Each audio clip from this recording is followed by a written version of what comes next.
Nama lengkap beliau adalah Abdul Wahab bin Ahmad, bin Ali, bin Ahmad, bin Ali, bin Muhammad, bin Musa Asy-Syaroni, Al-Ansori, Asy-Syafi'i, Asy-Syadili, Al-Misri.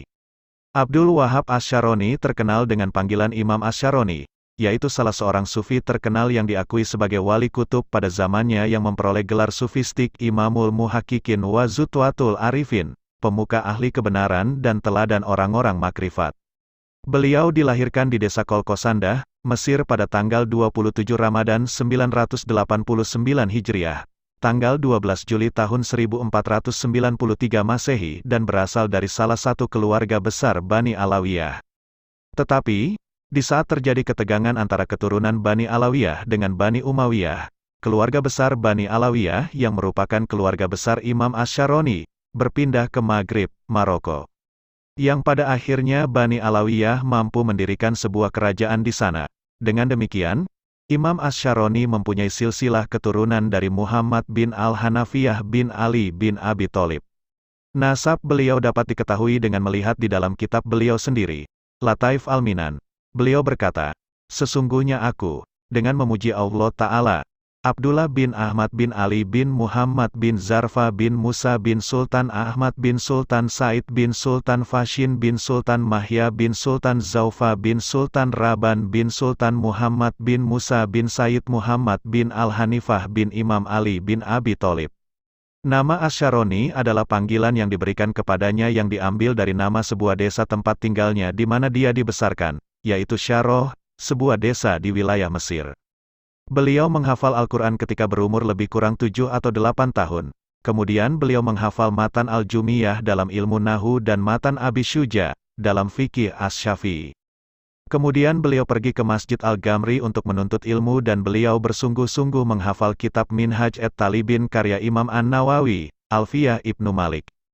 At-Taudi Syarh Alfiyah Ibnu Malik karya Ibnu Hisyam, Alfiyah Al-Iraqi, kitab At-Talhis dalam ilmu Balagoh karya Al-Quswini, Matan Asy-Syatibiyah dalam ilmu Qiraat, Qawaid Ibnu Hisyam, sehingga beliau menghafal kitab Raudah at-Talibin karya Imam An-Nawawi sehingga bab Qada. Usaha beliau untuk menghafal kitab Raudah at-Talibin ini bukanlah usaha yang mudah karena kitab ini sangat tebal dan sekarang kitab ini dicetak lebih kurang 8 jilid. Ini menunjukkan karomah beliau telah menuntut dengan Syekh Aminuddin, Imam Masjid Al-Ghamri dan beliau membaca kepadanya kitab Kutubus Sittah. Kemudian, beliau turut belajar dengan Syekh Asy-Syams Ad-Dawahili, Syekh Anur Al-Muhalla, Syekh Anur Al-Jawarihi, Syekh Mula Ali Al-Ajmi, Syekh Ali Al-Kastalani, Syekhul Islam Zakaria Al-Ansori, Al-Ashimawi, dan Syihabuddin Ar-Romli. Beliau kemudian jatuh cinta kepada ilmu hadis dan senantiasa menyibukkan diri dengannya dan mengambil hadis dari ahlinya. Kemudian beliau melalui jalan ahli tasawuf melalui Syekh Ali Al-Marsufi, Syekh Muhammad Asy-Syanawi dan Syekh Ali Al-Khawas. Syekh Asy-Syaroni sejak kecil sangat cinta akan ilmu dan gemar sekali menuntut ilmu khususnya ilmu-ilmu dunia dan sufistik. Karena kemuliaannya, jika dia sedang berjalan banyak orang menghampirinya dan berebut tangan untuk menyalami dan mencium tangannya hanya sekedar untuk memperoleh berkah dari sang wali. Banyak dari kalangan orang-orang Yahudi dan Nasrani yang menyatakan bertaubat dan akhirnya berbayat masuk Islam dan menjalani amalan sufi yang dibimbing langsung oleh Syekh Asy-Syaroni. Demikian pula banyak para penjahat dan pelaku maksiat yang akhirnya sadar dan bertaubat dari perbuatan buruknya setelah mendengar pengajian-pengajian yang disampaikan oleh Syekh Asy-Syaroni. Selain itu, dia seorang Syekhul Islam, faqih, usuli, muhadis, pakar hadis, dan sufi. Dia dikenal sebagai ulama yang arif dalam khazanah keilmuan Islam. Ia menulis lebih dari 60 buah kitab, kebanyakan bercorak tasawuf. Di antara karyanya yang paling menarik adalah yang berupa autobiografi, Al-Lataiful Minan.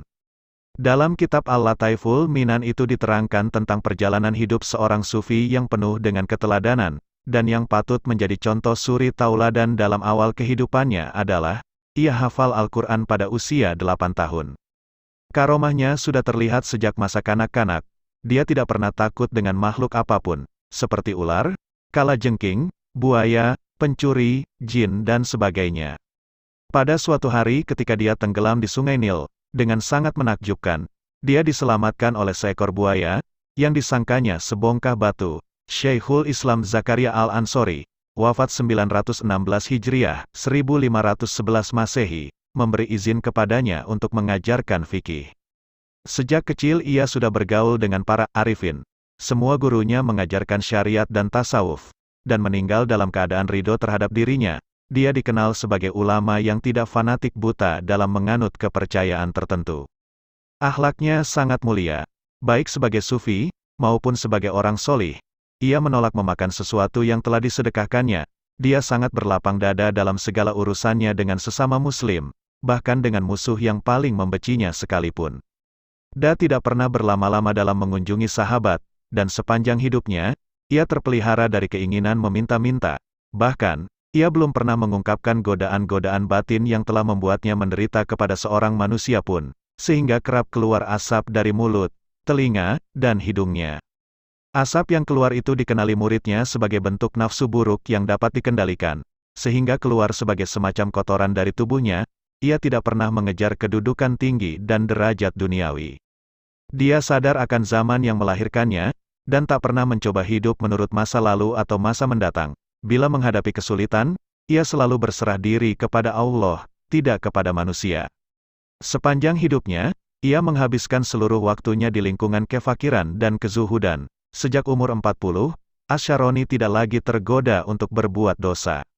Ia merasa, Allah telah memeliharanya dari melakukan segala perbuatan tak terpuji. Asy-Syaroni dikenal memiliki kemampuan melihat jauh, dalam ilmu waktu. Dari sinilah ia memberikan keteladanan.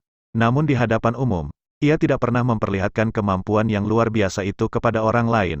Meskipun begitu, orang sering mengenali karomahnya.